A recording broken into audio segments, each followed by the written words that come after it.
Hello students, कैसे हैं आप सब लोग। आई होप आप सब लोगों की आगे की जो 2 एग्जाम्स थी वो काफ़ी अच्छी गई और जानी भी चाहिए बिकॉज फर्स्ट टाइम ऐसा इतना अच्छा चांस मिला है कि 4 में से 2 इंटर में अच्छे से करके जाने हैं और the rest 2 units we can skip. आपकी इकोनॉमिक्स एग्जाम हो गई, लॉ की एग्जाम हो गई, होप आपकी एग्जाम काफ़ी अच्छी गई होगी।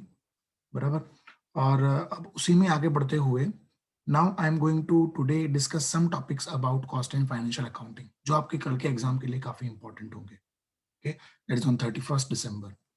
Okay, now uh, if I talk about the units, तो उसमें सबसे पहला जो यूनिट है वो है प्रोसेस कॉस्टिंग 1, जिसमें हमको सिर्फ प्रोसेस अकाउंट बनाना होता है और कुछ इसमें ज्यादातर इतना होता नहीं है। फिर जो यूनिट 2 है उसमें 2 चैप्टर हैं, process 2 and process 3। Process 2 means inter process profit, वो जो with in the process profit होता है फिर वो फिर नेक्स्ट प्रोसेस में ट्रांसफर होता है वो। और प्रोसेस 3 जो है वो है इक्विवेलेंट प्रोडक्शन वाला।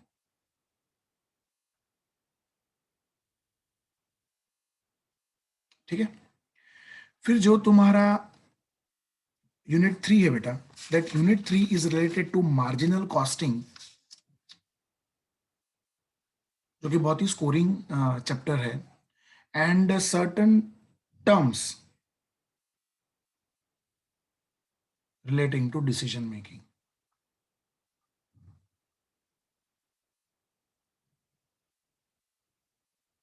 और जो आपका यूनिट 4 है, one of my favourite chapter, amalgamation and absorption. तो ये 4 यूनिट हैं। इस तरह से आप कोई भी 2 अच्छे से करके जाओ ना, मेरी सलाह मानो तो मार्जिनल कॉस्टिंग अच्छे से करके जाओ बिकॉज वेरी स्कोरिंग है, बहुत ही स्कोरिंग है। फॉर्मूलाज हैं that you have to learn. बराबर। और थोड़ी बहुत थियरी है जो मैं आपको अभी डिस्कस करूंगा आप लोगों के साथ। और दूसरा आप करके जा सकते हो प्रोसेस 1, क्योंकि जो प्रोसेस 1 है उसमें आपको सिर्फ प्रोसेस अकाउंट बनाना होता है। इट्स वेरी इजी, है ना। Let me show you how the process account will be.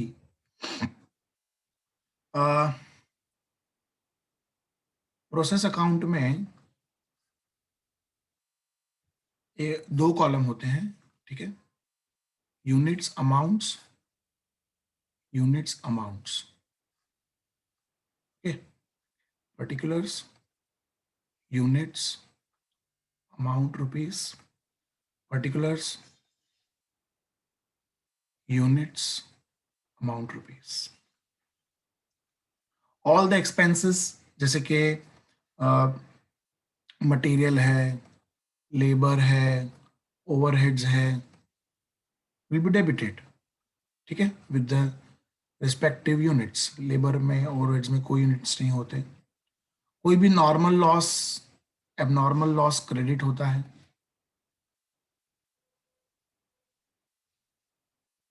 And then you have the closing stock. Sometimes you have closing stock and sometimes you have opening stock as well, क्योंकि जो closing है वो next year का क्या बन जाएगा, opening. सो वो opening stock यहाँ पे तुमको डेबिट कर देने का। And by transfer to the next process, near to process 2। So it's very easy, कुछ है नहीं इसमें। इसमें कभी कभी बाय प्रोडक्ट वाले सम भी आ जाते हैं, तो अगर बाय प्रोडक्ट हो तो वो byproduct you will have to sell. अगर आपने बेच दिया है तो उसको सेल गिन के जो भी प्रॉफिट लॉस है वो इस प्रोसेस अकाउंट में ही जाएगा।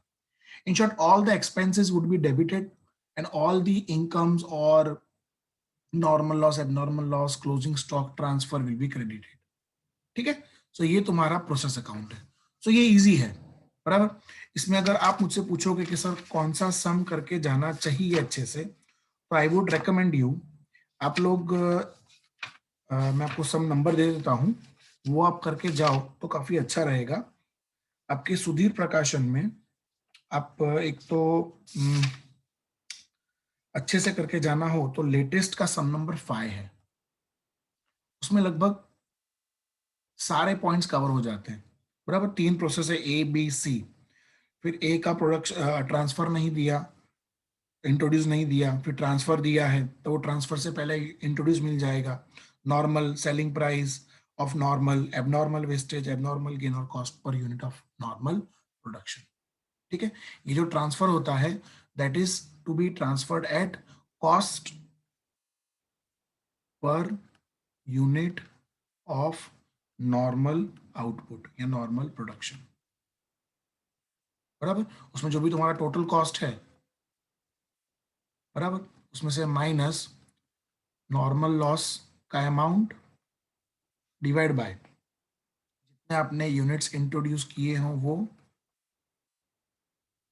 माइनस नॉर्मल वेस्टेज के यूनिट्स, क्योंकि हम ढूंढ रहे हैं सीपीयू ऑफ नॉर्मल प्रोडक्शन। तो नॉर्मल प्रोडक्शन में जो भी तुम्हारा नॉर्मल लॉस हुआ है उसकी अमाउंट और उसका यूनिट, वो दोनों हमें क्या कर देना होता है, माइनस कर देना होता है।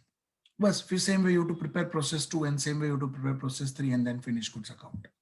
सो I don't think there would be any problem in this particular chapter. हाँ, अगर इस चैप्टर के आप थियरी की बात करोगे तो इस चैप्टर में थियरी जो तुम्हारा यूनिट 1 है, ये मैं आपके साथ यूनिट 1 डिस्कस कर रहा हूँ, प्रोसेस 1 जो है, थियरी में आप कर सकते हो डिफरेंस,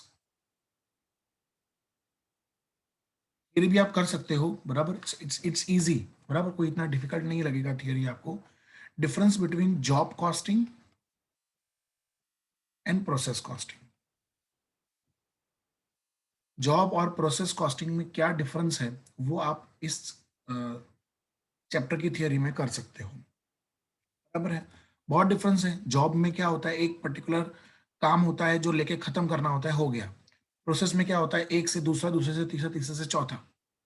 जैसे कि मान लो कि मैं कपड़ा बनाता हूँ, तो पहले मैं कॉटन खरीदूंगा, वो कॉटन को मैं साफ करूंगा, उसमें से थ्रेड्स बनाऊंगा, थ्रेड्स में से कपड़ा बनेगा, कपड़ा डाई होगा, फिर मैं बेचूंगा। तो ये अलग अलग प्रोसेस है, सब एक जगह नहीं होता, अलग अलग प्रोसेस होता है, डिपार्टमेंट्स बोलते हैं उसको हम लोग।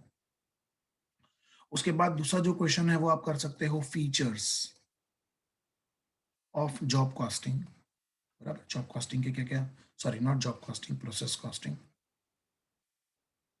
बराबर। प्रोसेस कॉस्टिंग के क्या क्या फीचर्स हैं, जैसे कि आप दूसरे प्रोसेस में ट्रांसफर कर सकते हो इजीली, वेस्टेज कम होता है, बाय प्रोडक्ट निकलता है। जैसे कि हम लोग, मैं को बताऊं, हम लोग शुगर बनाते हैं तो शुगर का बाय प्रोडक्ट है जैगरी, गॉड जेने के बाय, है ना, jaggery is a by product of sugar, तो वो बेच के भी प्रॉफिट मिल सकता है।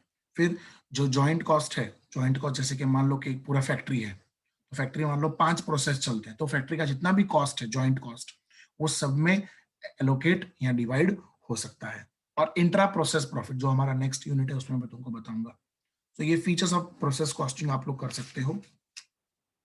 उसके बाद जो नेक्स्ट क्वेश्चन है थियरी का, वो है short notes on normal loss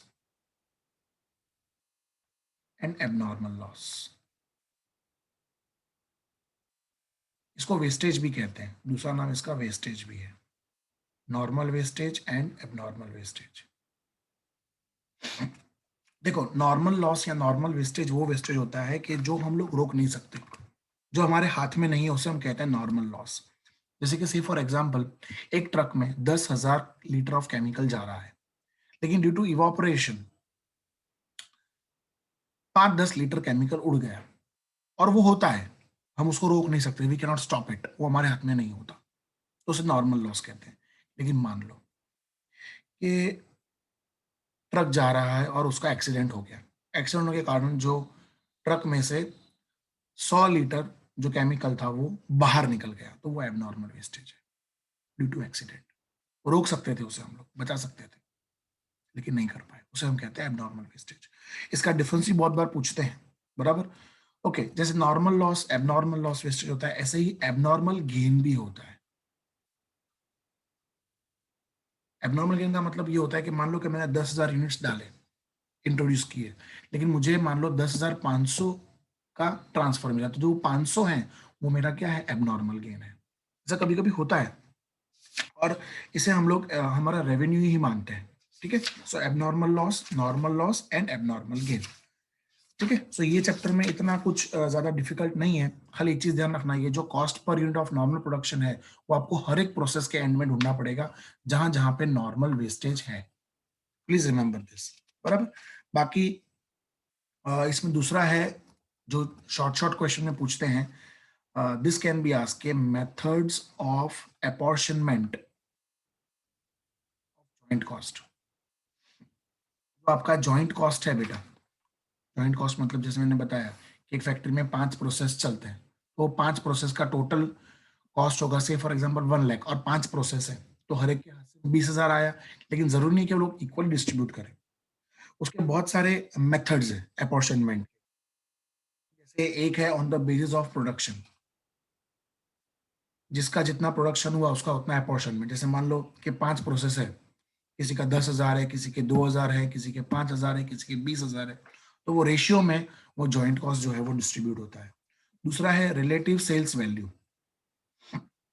इसमें क्या होता है कि जो भी सेल्स वैल्यू है उस सेल्स वैल्यू में वो जॉइंट कॉस्ट जो है वो अपॉर्शन होता है, टोटल सेल्स वैल्यू गिनी जाती है इसमें, ठीक है, उसके रेशियो में होता है। ये प्रोडक्शन के रेशियो में होता है, ये सेल्स वैल्यू के रेशियो में होता है। फिर तीसरा है relative sales value minus further processing cost. इसमें क्या होता है कि सेल्स वैल्यू में से जो फर्दर प्रोसेसिंग कॉस्ट है वो माइनस करके जो अमाउंट आती है, ये फर्दर प्रोसेसिंग कॉस्ट कभी कभी होता है कि जैसे कि मान लो कि जैगरी है, तो वो बाय प्रोडक्ट है, या शुगर है जो हमारा फाइनल प्रोडक्ट है, उसकी जो सेल्स वैल्यू और उसका आगे फर्दर और प्रोसेस करने का जो कॉस्ट है वो माइनस करके जो वैल्यू आती है उसका रेशियो इसमें निकाला जाता है। जो चौथा है वो है वेटेड एवरेज यूनिट्स, ठीक है, क्योंकि वेटेड इसमें है ना, वेटेड एवरेज निकाला जाता है, वेट्स दिए जाते हैं, इंपॉर्टेंस दिए जाते हैं, अलग अलग प्रोडक्शन को वेटेज दिए जाते हैं और उसके बेसिस पे इसका अपॉर्शनमेंट होता है। और पांचवा है सेलिंग प्राइस के बेसिस पे, of selling price per unit. ये 5 मेथड्स हैं जिससे जो जॉइंट कॉस्ट है उसको सेपरेट करके अलग अलग प्रोसेसेस में। फिर इसमें एक बाय प्रोडक्ट है, बाय प्रोडक्ट में उसमें कौन सी वैल्यू पे लिया जाता है उसके मेथड्स के बारे में, बट वो ना करोगे तो चले। खाली इतना याद रखो कि जो बाय प्रोडक्ट की जो सेल्स वैल्यू है it is credited to the process account, उतनी सेल्स वैल्यू क्रेडिट कर देने की, क्योंकि वो हमारी इनकम है, it is income generated out of byproduct, ठीक है, so that we will have to credit. बस बाकी ये चैप्टर में इतना कुछ खास है नहीं। अब मैं बात करता हूं प्रोसेस कॉस्टिंग 2 और 3 की। देखो अब मैं बात कर रहा हूँ यूनिट 2 की, हाँ I am talking about unit 2 में 2 प्रोसेस है, प्रोसेस 2 एंड प्रोसेस 3। जो प्रोसेस 2 है that is about inter process profit, बराबर। जो विद इन द प्रोसेस जो भी प्रॉफिट अर्न होता है उसको जब हम ट्रांसफर करते हैं तो उससे हम कहते हैं इंटर प्रोसेस प्रॉफिट। इसमें है ना 3 कॉलमनर प्रोसेस अकाउंट बनता है, let me show you 3 columnar process account कैसा होता है। Particulars, total, cost, profit. Same way particulars, total, cost and profit, ठीक है, टोटल, कॉस्ट, प्रॉफिट। ये प्रॉफिट अलग करने के लिए पूरा ये प्रोसेस अकाउंट इस तरह से बनाया जाता है, particulars, total, cost and profit. इसमें कैसा होता है जैसे कि मान लो मटेरियल जो भी एक्सपेंस है वो, टोटल कॉस्ट, इसमें तो प्रॉफिट होगा नहीं बिकॉज ये एक्सपेंस है। उसके बाद प्लस लेबर, इसमें भी टोटल कॉस्ट, कोई प्रॉफिट तो इसमें होगा नहीं। अब इसमें से हम माइनस करते हैं closing stock. Normally closing stock भी right on the credit side of process account, लेकिन इसमें वी डिडक्ट। सो इसमें टोटल कॉस्ट और प्रॉफिट का भाग कभी कभी दिया होता है, बराबर, क्लोजिंग स्टॉक में प्रॉफिट का भाग दिया होता है। सो वो जो माइनस करके जो अमाउंट है उसे हम कहते हैं prime cost, total cost and profit. फिर क्या होता है, फिर कभी कभी ऐसा बोलते हैं कि इसमें कुछ amount of gross profit add करके, तो ये टोटल और प्रॉफिट इन दोनों में ऐड करके we transfer, so by transfer to next process. यही टोटल कॉस्ट प्रॉफिट, ये टोटल आएगा यहाँ पे, वो इसी टोटल को हमें यहाँ पे लिखना है और ये ट्रांसफर होगा टू द नेक्स्ट प्रोसेस। ये चीज आगे कंटिन्यू होती जाएगी। फिर प्रोसेस 2 बनाएंगे, फिर प्रोसेस 3 बनाएंगे। जहां जहां पे प्रॉफिट होगा वहां प्रॉफिट का कॉलम अलग बना देने का। अब जब नेक्स्ट ईयर ट्रांसफर होगा तो यहाँ पे एक चीज बढ़ जाएगी। क्या बढ़ जाएगी? टू ट्रांसफर फ्रॉम प्रोसेस 1, तो उसमें टोटल कॉस्ट प्रॉफिट जो यहाँ का लिखा वही यहाँ पे लिख देने का। फिर उसमें plus material plus labour minus closing stock उसका profit and then prime cost फिर से जीपी। ये सिलसिला यूं ही चलता रहेगा। बराबर है? तो ये बहुत इजी है। इसका एक सम अच्छे से करके जाओ ना तो there won't be any problem as such. जो आपका प्रोसेस कॉस्टिंग 3 है, ठीक है, इसी यूनिट का एक दूसरा चैप्टर है प्रोसेस 3। उसमें क्या करना होता है? उसमें हमें इक्विवेलेंट प्रोडक्शन स्टेटमेंट बनानी होती है, एक स्टेटमेंट ऑफ इक्विवेलेंट प्रोडक्शन। क्या करना होता है मैं आपको बता देता हूं। इसमें है ना हमको टोटल 4 चीजें बनानी होती हैं। There are 4 things that we have to prepare. मैं आपको वन बाय वन बता देता हूं। सबसे पहले हम बनाएंगे हमारा प्रोसेस अकाउंट, जैसा हमने ऊपर सीखा। दूसरा, उसके बाद हम बनाएंगे स्टेटमेंट ऑफ इक्विवेलेंट प्रोडक्शन, ठीक है, स्टेटमेंट ऑफ इक्विवेलेंट प्रोडक्शन। इसमें स्टेटमेंट कैसे बनती है देखो मैं आपको बताता हूं। ये तुम्हारा स्टेटमेंट है, लेट अस से ये पर्टिकुलर है। अब इसमें भी आगे और डिवीजन होगा। यहाँ पे पहले यूनिट्स लिखेंगे हम टोटल, फिर इसमें मटेरियल के कितने यूनिट्स, लेबर के कितने यूनिट्स और ओवरहेड्स के कितने यूनिट्स। इस तरह से उसके जो यूनिट्स हैं वो डिवाइड होंगे। सो मटेरियल के परसेंटेज, लेबर के परसेंटेज और तुम्हारे ओवरहेड्स के परसेंटेज, ठीक है। सो ये तुम्हारा मटेरियल हो गया, ये तुम्हारा लेबर हो गया, ये तुम्हारा ओवरहेड्स हो गया। उसके मटेरियल के कितने परसेंटेज हैं और उसके कितने यूनिट्स हैं, लेबर के परसेंटेज और उसके यूनिट्स, ओवरहेड के परसेंटेज और उसके यूनिट्स। इसमें वन बाय वन लेते जाने का। सबसे पहले हमें लेने का नॉर्मल वेस्टेज। इन शॉर्ट जो भी तुम्हारा क्रेडिट साइड है ना प्रोसेस का सारा क्रेडिट साइड ले लेने का। सबसे पहले ले लेने का नॉर्मल लॉस, जो भी उसके यूनिट्स है ले लेने के। लेकिन नॉर्मल लॉस कहीं पे भी एलोकेट नहीं होता है। क्यों नहीं होता है? बिकॉज वो नॉर्मल वेस्टेज है, उसको हम रोक नहीं सकते। उसके बाद आता है फिनिश गुड्स, जो हम नेक्स्ट प्रोसेस में ट्रांसफर करते हैं। वो हर एक में 100% देने का। बराबर? Finish goods is always 100%। दूसरा होता है तुम्हारा क्रेडिट साइड पे अगर आप देखो तो एबनॉर्मल लॉस। सी एबनॉर्मल लॉस में कैसा होता है, नॉर्मली एबनॉर्मल लॉस जो होता है ना वो 100% होता है, लेकिन कभी कभी इसका परसेंटेज भी दे देते हैं। नॉर्मली इट इज 100%, लेकिन समटाइम्स डिफरेंट परसेंटेज गिवन, तो उस हिसाब से वो परसेंटेज हमें कैलकुलेट करने का। सेम वे अगर एबनॉर्मल गेन हो तो वो एबनॉर्मल गेन माइनस होता है, ये ध्यान रखना। एबनॉर्मल गेन इज डिडक्टेड, जो भी है, तो ये माइनस होगा और वो हमेशा 100% ही होता है। एबनॉर्मल गेन इज ऑलवेज 100%, ठीक है। और एक होता है वर्क इन प्रोग्रेस, जैसे हम कहते हैं क्लोजिंग स्टॉक, उसका भी वो भी क्रेडिट साइड पे ही आता है। उसके भी यूनिट्स दिए होते हैं और उसका परसेंटेज सब में दिया होता है। फिर क्या करने का, इन सबका टोटल करने का। तो मटेरियल के यूनिट्स मिले, लेबर के यूनिट्स मिले और ओवरहेड्स के यूनिट्स मिले। फिर क्या करना होता है, after the statement of equivalent production, now we will find statement of cost. ये भी मटेरियल का पर यूनिट कॉस्ट कितना, लेबर का पर यूनिट कॉस्ट कितना, हर एक का हम लोग पर यूनिट कॉस्ट जो है वो निकालते हैं। तो मैं आपको बताता हूँ कैसे निकालते हैं। It's very easy. हमारा ये बहुत इजी है, इसमें कुछ इतना है नहीं। यहाँ पे तुम्हारा पर्टिकुलर्स, यहाँ पे तुम्हारा टोटल एक्सपेंस जो भी हुआ है वो, बराबर, डिवाइड बाय उसके इक्विवेलेंट यूनिट्स जो हमने ऊपर ढूंढे, और यहाँ पे तुम्हारा कॉस्ट पर यूनिट सीपीयू। सबसे पहले हम लेंगे मटेरियल, लेटर से पहले हम मटेरियल लेते हैं।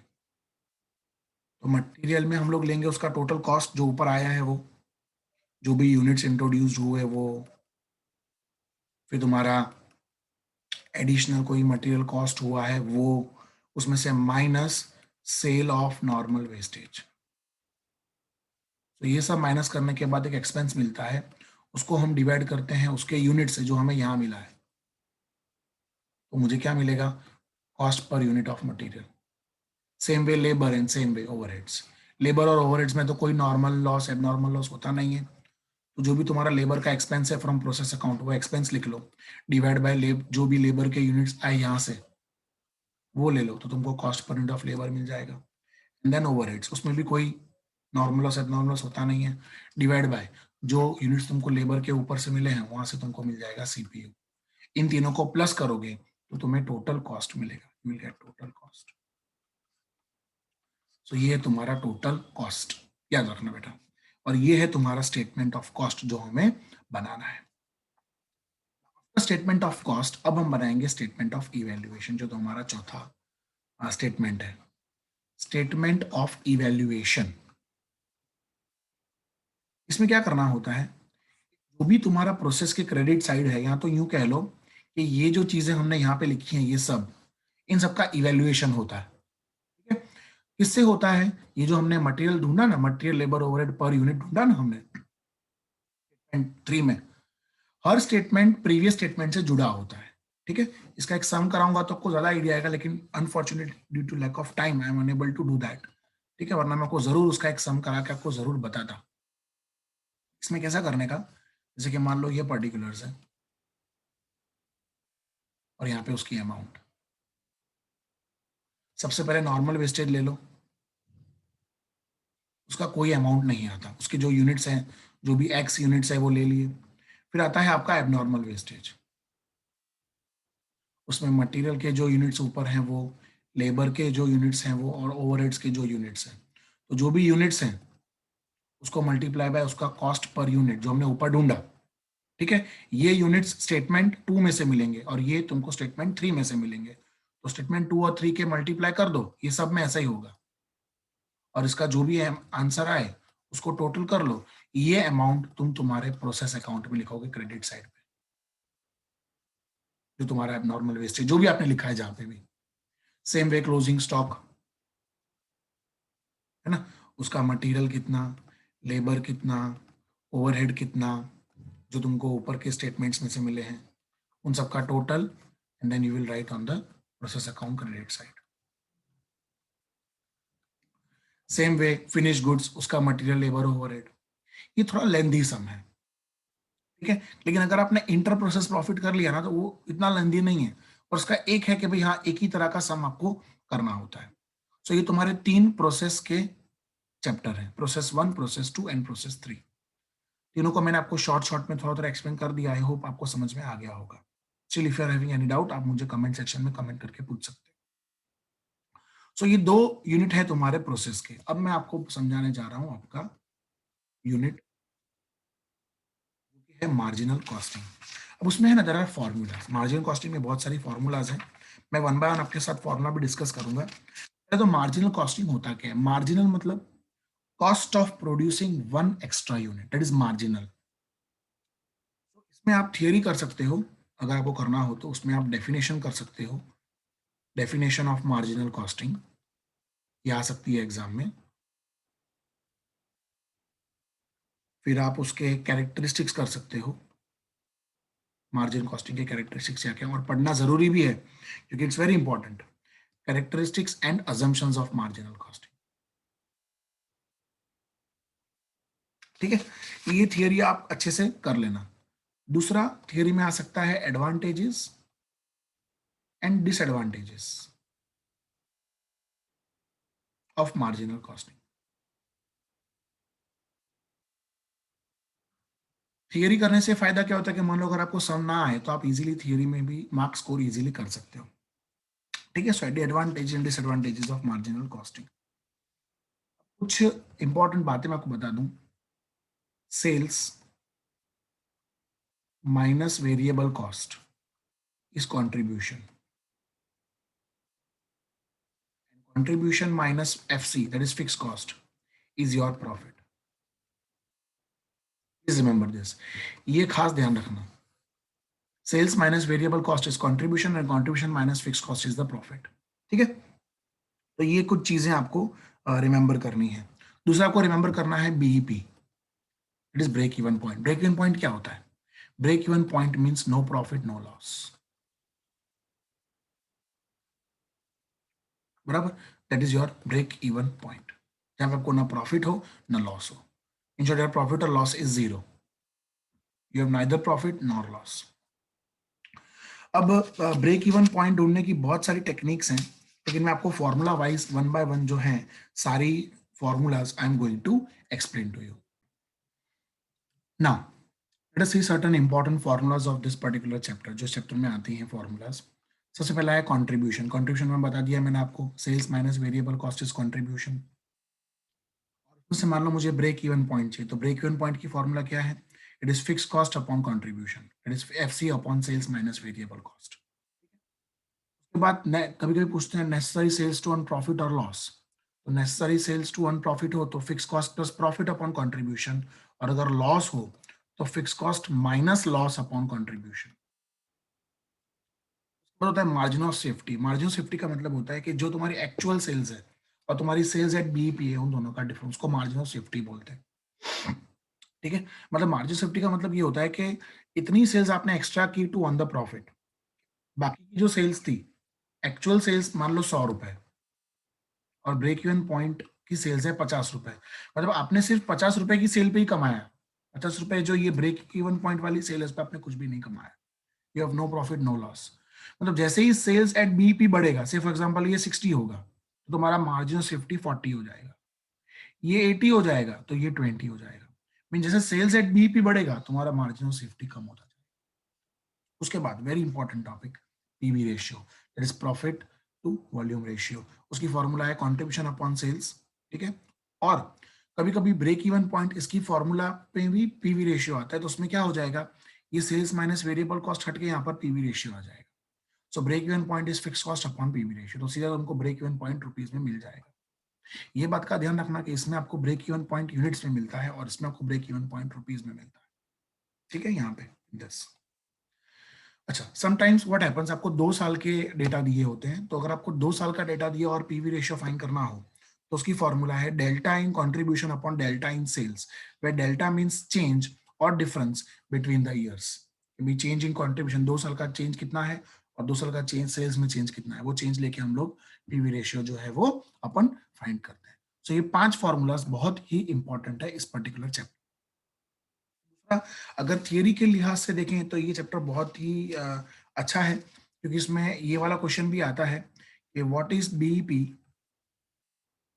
है ना, what is break even point, उसके assumptions and limitations, assumptions and limitations, ये भी कुछ क्वेश्चन हैं जो इसमें आ सकते हैं। तो थियरी के लिहाज से ये चैप्टर काफी अच्छा है। ये है तुम्हारा मार्जिनल कॉस्टिंग, और उसके बाद जो तुम्हारा लास्ट चैप्टर है that is sorry I forgot, इसमें एक और भी चैप्टर है that is certain important terms, है ना, there are certain terms relating to decision making, terms relating to decision making. आपको शॉर्ट शॉर्ट में ये टर्म समझा देता हूं, और प्लीज ये पढ़कर जाना। ठीक है, एग्जाम में इसके आने के चांसेस बहुत ज्यादा है। अभी कौन से टर्म्स हैं? सबसे पहला है रिलेवेंट कॉस्ट। रिलेवेंट कॉस्ट मतलब वो कॉस्ट जो किसी डिसीजन के लिए रिलेवेंट है। जैसे कि मान लो कि मेरी एक ब्रांच है, उसको मुझे बंद करना है, तो उसकी जो सैलरी कॉस्ट है वो मेरा रिलेवेंट कॉस्ट, मतलब उतना मेरा पैसा बच जाएगा, तो उसे हम कहते हैं relevant cost. Relevant cost means the cost which are future cost, the cost which are different for different alternatives and which are not available from the books। जैसे कि मैं मेरी ब्रांच बंद कर रहा हूं, तो अब मैं सैलरी पे करना बंद कर दूंगा, that is my relevant cost. ठीक है, उसके बाद the second is incremental cost. Incremental cost का मतलब ये होता है कि अगर कोई डिसीजन लेने से अगर आपका कॉस्ट बढ़ जाता है तो उसे इंक्रीमेंटल कॉस्ट कहते हैं। ऐसे डिक्रीमेंटल कॉस्ट भी होता है कि कोई डिसीजन लेने से आपका कॉस्ट घटता है तो उसे हम डिक्रीमेंटल कॉस्ट कहते हैं। सो इट्स वेरी इजी, इसको आप इजीली अपने वर्ड्स में एक्सप्लेन भी कर सकते हो। तीसरा है संक कॉस्ट, डूबेली पड़तर। मैंने 10 लाख की मशीन खरीदी, अब आप मुझे बताओ 10 साल के बाद अगर मैं बेचूंगा तो मुझको 10 लाख मिलने वाले हैं? मान लो उसकी लाइफ ही 10 साल है, तो वो मेरे लिए 10 लाख रुपीज संक कॉस्ट हो गया। संक कॉस्ट मतलब वो मेरा पैसा जो है वो डूब गया। वो अब वापस रिकवर होगा नहीं, उसे हम कहते हैं संक कॉस्ट। चौथा, अपॉर्चुनिटी कॉस्ट। ये आप इकोनॉमिक्स में भी पढ़ चुके हो और ये बहुत इंपॉर्टेंट है। Opportunity cost is the cost of the foregone alternative. मतलब से फॉर एग्जांपल मेरे पास 1 लाख रुपए है, मेरे पास दो ऑप्शन है, या तो वो 1 लाख रुपए मैं मेरे बिजनेस में लगाऊं और उससे प्रॉफिट कमाऊं, या तो वो 1 लाख रुपए मैं स्टॉक मार्केट में इन्वेस्ट करूं और मुझे उसमें से इंटरेस्ट मिले। तो मान लो मैंने वो 1 लाख रुपए बिजनेस में डाले, तो जो मैं स्टॉक मार्केट से गवाऊंगा पैसा, वो अपॉर्चुनिटी कॉस्ट होगा। बराबर है। So it's a cost of the foregone alternative, the alternative that you haven't selected. ठीक है, ये सारे हैं ना, जब हम डिसीजन लेते हैं ना, व्हेन डिसीजन मेकिंग प्रोसेस चलती है, तो ये सारे कॉस्ट आपको जान लेना बहुत जरूरी है। पांचवा है नोशनल कॉस्ट और इम्प्यूटेड कॉस्ट। भूतिया कॉस्ट बोलता हूं उसको मैं, क्योंकि कॉस्ट दिखता नहीं है पर होता जरूर है। जैसे कि से फॉर एग्जांपल कि मैं घर से पैसे उठा के बिजनेस में डालूं या बाहर का पैसा उठाकर बिजनेस में लाऊं। घर का पैसा लाऊंगा तो मुझे इंटरेस्ट मिलेगा, इंटरेस्ट ऑन कैपिटल। बाहर का लाऊंगा तो मुझे इंटरेस्ट देना पड़ेगा। दोनों ही केस में इंटरेस्ट तो देना है, भले उसमें ओनर ले जाता है, उसमें बैंक ले जाती है, मगर वो भूतिया कॉस्ट है। It is notional. उसके बाद आता है avoidable and unavoidable cost. Avoidable cost मतलब जो कॉस्ट हम लोग अवॉइड कर सकते थे कोई भी डिसीजन मेकिंग प्रोसेस के अंदर, तो उसे हम कहते हैं अवॉइडेबल कॉस्ट। और दूसरा होता है अनअवॉइडेबल, जिसे हम अवॉइड नहीं कर सकते। ठीक है। सो उसके बाद आता है जॉइंट कॉस्ट। जॉइंट कॉस्ट हमने आगे प्रोसेस में भी पढ़ा। जॉइंट कॉस्ट में क्या होता है कि जब बहुत सारे प्रोसेस या डिपार्टमेंट्स काम करते हैं, तो एक जॉइंट कॉस्ट होता है, उसको हमें खाली क्या करना होता है, अपोर्शन करना होता है। उसकी टेक्निक्स है जो आगे भी मैंने आपके साथ डिस्कस की, sales value minus the cost, etcetera etcetera etcetera, different methods. Okay. उसके बाद है कंट्रोलेबल एंड अनकंट्रोलेबल कॉस्ट। बराबर, मतलब जो कॉस्ट हमारे कंट्रोल में है वो कंट्रोलेबल है, और जो हमारे कंट्रोल में नहीं है वो अनकंट्रोलेबल कॉस्ट है। ठीक है। सो इस हिसाब से आप लोग ये कॉस्ट पढ़ना, मैं आपको बोल दूं इंपॉर्टेंट क्या क्या है। एक रिलेवेंट कॉस्ट खास पढ़ना, sunk cost, opportunity cost, joint cost, ये चार कॉस्ट अच्छे से करना बेटा। बराबर है। सो ये तुम्हारा यूनिट 3 यहाँ पे खत्म हुआ। जो है वो है तुम्हारा unit 4, that is amalgamation and absorption.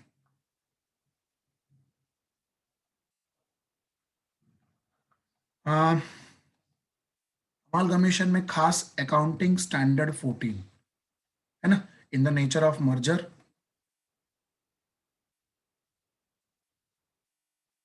And in the nature of purchase.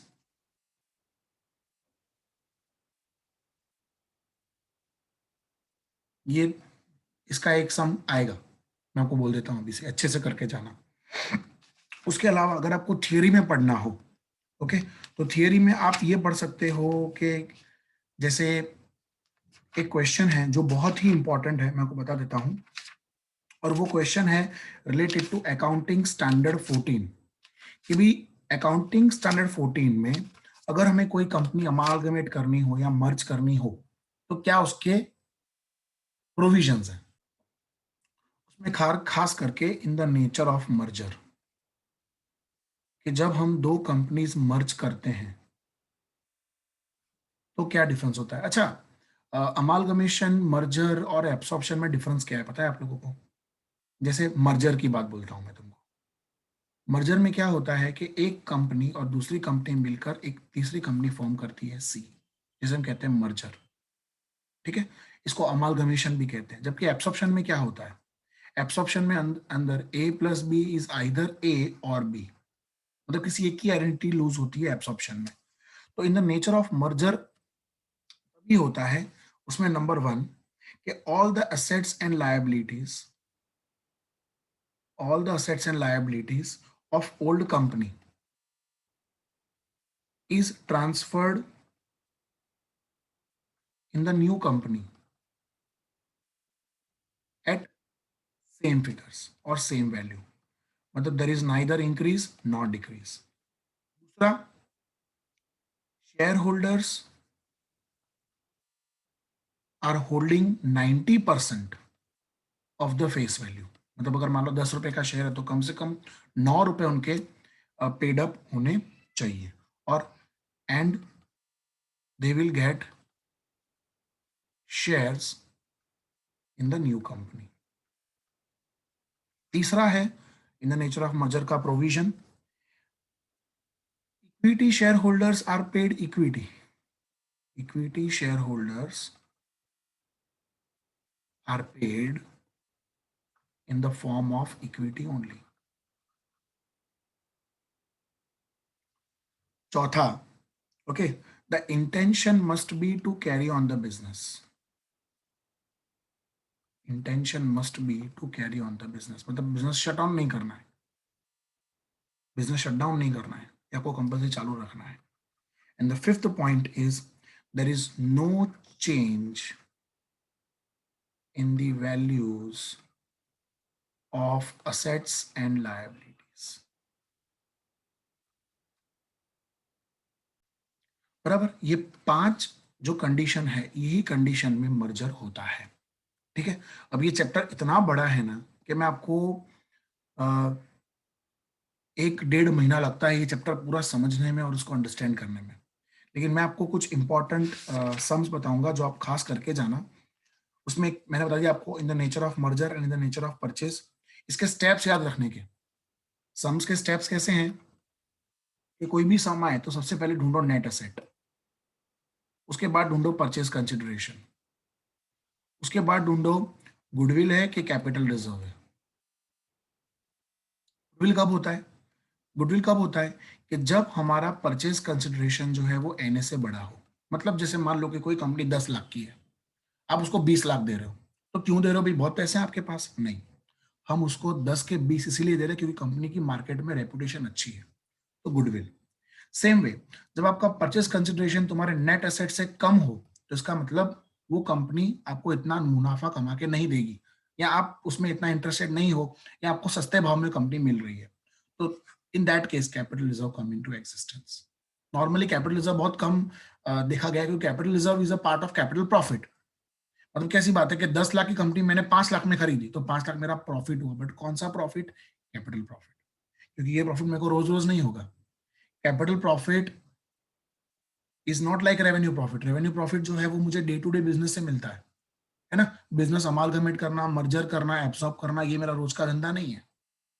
समझ में आया? तो इसलिए वो कैपिटल प्रॉफिट है and is transfer to capital reserve.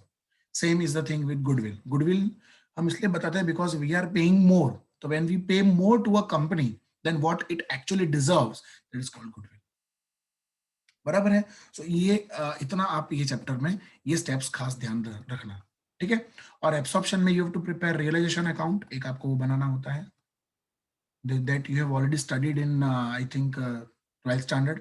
एक आपको रिलेशन अकाउंट बनाने का होता है, एक इक्विटी शेयर होल्डर का अकाउंट बनाना होता है, और एक आपको बनाना होता है कैश अकाउंट, कैश और बैंक अकाउंट। इतनी चीजें you have to prepare in case of absorption. ठीक है, इसमें 2 तरह के सम आते हैं, from the view point of buyer company and from the view point of selling company. Selling company हो तो उसका जो बैलेंस शीट है वो आपको जीरो कर देने का, रेगुलेशन में एसेट्स लायबिलिटी ट्रांसफर करके जो भी टेकन ओवर है वो क्रेडिट डेबिट करके डिफरेंस निकालकर जो भी प्रॉफिट लॉस आया वो इक्विटी शेयरहोल्डर्स को दे देने का। और इक्विटी शेयरहोल्डर्स का जो अकाउंट होगा उसमें उनके जो भी रिजर्व्स हैं, जो भी प्रॉफिट है जो ऑलरेडी एग्जिस्ट करता है, वो सब ट्रांसफर कर देने का। And finally the equity shareholders are paid in cash, जो भी कैश उनके पास बचा है। और सारे अकाउंट्स जो है वो सेलर कंपनी के क्लोज हो जाने चाहिए, और जो न्यू कंपनी फॉर्म हो रही है, जो बायर कंपनी है, उसमें सारी चीजें ऐड करके यहाँ पे बनानी होती है। ठीक है, सो इतना ही मैं आपको बता सकता हूँ। बाकी इंपॉर्टेंट सम अगर मैं आपको बताऊं तो कौन से पॉइंट इंपॉर्टेंट हैं, that I must tell you sum, sorry not a point, 2 sum काफी इंपॉर्टेंट है। एक है आलू एंड अखरोट लिमिटेड, लेटेस्ट का पहला सम। ठीक है, वो एक खास करके जाना। और दूसरा मेरे हिसाब से जो इंपॉर्टेंट है वो है 26 अमर एंड अकबर लिमिटेड। ये 2 सम अच्छे से करके जाना बेटा, आपको कोई प्रॉब्लम नहीं आएगी। ठीक है, मैंने सिर्फ एक प्रयास किया है आप लोगों को एग्जाम में कितना आप कर सकते हो बताने के लिए। डिटेल में तो आपको ही करना है, फिर भी अगर आपको कोई भी प्रॉब्लम, कोई भी डिफिकल्टी हो तो आप नीचे कमेंट सेक्शन में मुझे कमेंट करके जरूर बताना। Thank you everybody and all the best for your exams. Take care. Bye bye. See you.